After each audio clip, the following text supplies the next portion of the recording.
I cannot deal with living life when you're in the shackles of your own mind.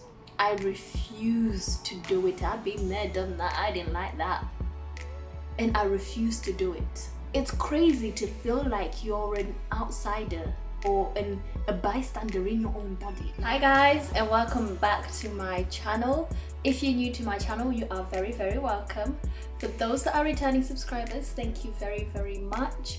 If you're new to my channel, I post my videos on Sundays at 6:30 p.m. so make sure to hit that subscribe button if you enjoy this type of content. If any of my previous content have given you any values or things to think about, and also just to support your girl.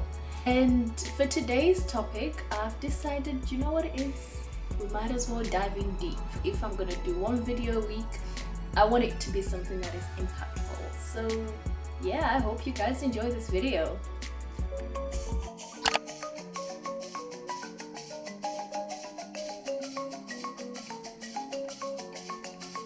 So I basically heard this concept of someone that was on one of Simon's talent shows. I'm not sure which one exactly, but she said something that was so profound, and she said it with such depth that I think, you know, she must have been going through or had gone through a really difficult time. And what she said was, you can't wait until life is not hard anymore for you to decide to be happy. It hit me like a ton of bricks. The way life seems to work, you will never have a problem-free moment in life. There will always be something going on. Maybe at work you're having issues, but the rest of your life is okay. Maybe you're having health issues. Maybe you're having relationship issues. There's always something. Maybe it's financial issues. There is always something going on. There is never a problem moment free in life. And I heard Les Brown said you're either coming from a problem, going to a problem, or coming out of a problem. And that is just the reality of life. Even people that you don't think have problems, they have problems. And once you start talking to people and really finding out kind of what's going on in their lives, you realize that everyone's going through something. Everyone's going through something. But how you deal with what you're going through and how you emotionalize what you're going through really, really impacts your life. Because I am an overthinker. That is something about me. I think a lot. And I am very, very, very hard on myself because I expect a lot from myself and I know I am capable of a lot. So I tend to put a lot of pressure on myself and do what I can do, what I can achieve, which I think sometimes is very inspiring. It helps to motivate me. But sometimes it's really at my own detriment.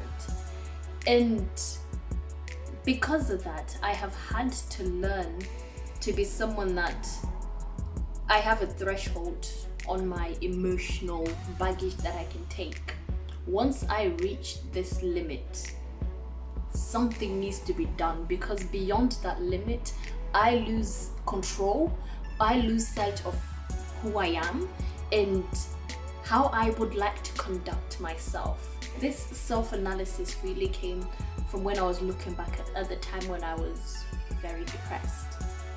And I kind of worked backwards to kind of try to find trigger points, to kind of try to find times where I could have saved myself from falling so deep. Through that self-analysis, I was able to figure out, you know what it is, I can take things up to this point, but then after this, something needs to be done.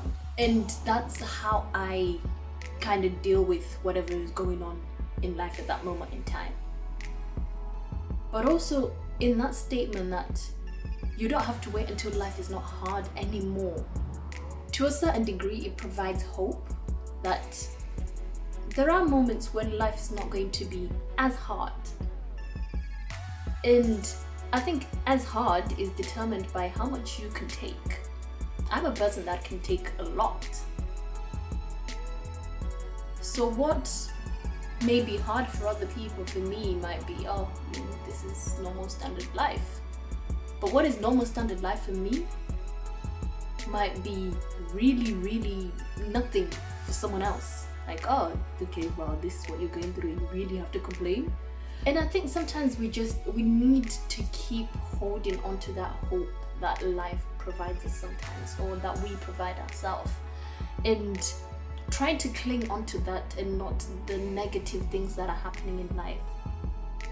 But then she also said that for you to decide to be happy, and that decision, that decide, is a very, very key word in this statement, because you decide whether you are happy or not. Everyone goes through something, and everyone goes through life difficulties, but you decide to be happy through it. You decide when enough is enough and you want to change your emotional state. You decide that. I am a person who is always happy 99% of the time, but there are moments when my mind kind of overtakes me sometimes, and I have learned to now listen to what my body is telling me, and trying to listen to or figure out what it is that is bothering me. And I think this week I had such a profound revelation. I was kind of going back and forth with myself that, you know, I'm someone who doesn't really like to be around big crowds, because I grasp onto other people's energy, and if someone around me is feeling low and upset, I transfer that energy to myself. I don't know why this happens, but I seem to unconsciously carry other people's burdens, and because of that I avoid being in very big crowds, just because I don't know what the energy dynamics are going to be. And I was thinking, oh, maybe, you know, because I've been kind of social in the last few months, is it because of that? Like, whose energy did I carry that's making me feel like this? But then with that, I also realized that I wasn't taking responsibility for how I felt. In that, although yes, another person can feel this and I can carry that energy, it doesn't have to affect me in the way that it is. And I wasn't taking responsibility for how I felt, and I was passing that responsibility onto someone else and blaming it on an outside figure or on an outside event that wasn't internally, although I am feeling this internally. I had to have a conversation with myself that maybe I'm running away from something that I haven't dealt with. I'm still trying to figure that one out. I made a decision that, do you know what it is? I'm tired of going back and forth with my own mind. And because I was going back and forth so often, it started to have an impact on how I felt emotionally. And I made the decision that enough is enough. Like, I am a happy person and I'm gonna remain that. I cannot deal with living life when you're in the shackles of your own mind. I refuse to do it. I've been there, done that. I didn't like that. And I refuse to do it. And I made the decision that enough is enough. Like, Marcia, you've gone through your emotions and feelings. Now you're gonna figure it out while being happy. Not while you're overthinking things and racing your mind and kind of starting to make yourself unhealthy. So I decided I ain't gonna do that anymore. But I'm gonna figure out what the hell is going on in my mind in a very healthy and happy way. That decision itself has caused such a switch overnight in how I felt inside my body. Like, it's crazy to feel like you're an outsider or a bystander in your own body. Like I genuinely, the way I can explain it, or the way I was trying to figure it out in my head, is that who I am, who Marcia is, was inside at the core and the deep depth of who I am, sort of on a soul level. And the person that was experiencing all these things was just on the surface. And there was a gap between the surface, my body, and the core of who I am, the soul of me. And that gap there was, it's mad. It's mad to feel like you're a spectator in your own life, in your own body. And I said enough was enough, because I ain't trying to feel like that. Like, I ain't trying to feel like that. And that decision itself, I didn't realize how empowering it was until I woke up. And I felt such a switch in myself, like, as if to say, yep, this wasn't happening. But it's crazy how your mind can really turn on you if you're not in control of it. And not in control as in, you're not allowing yourself to live, but if you're not in control of how much it's regulating you. And it's crazy, but we made it.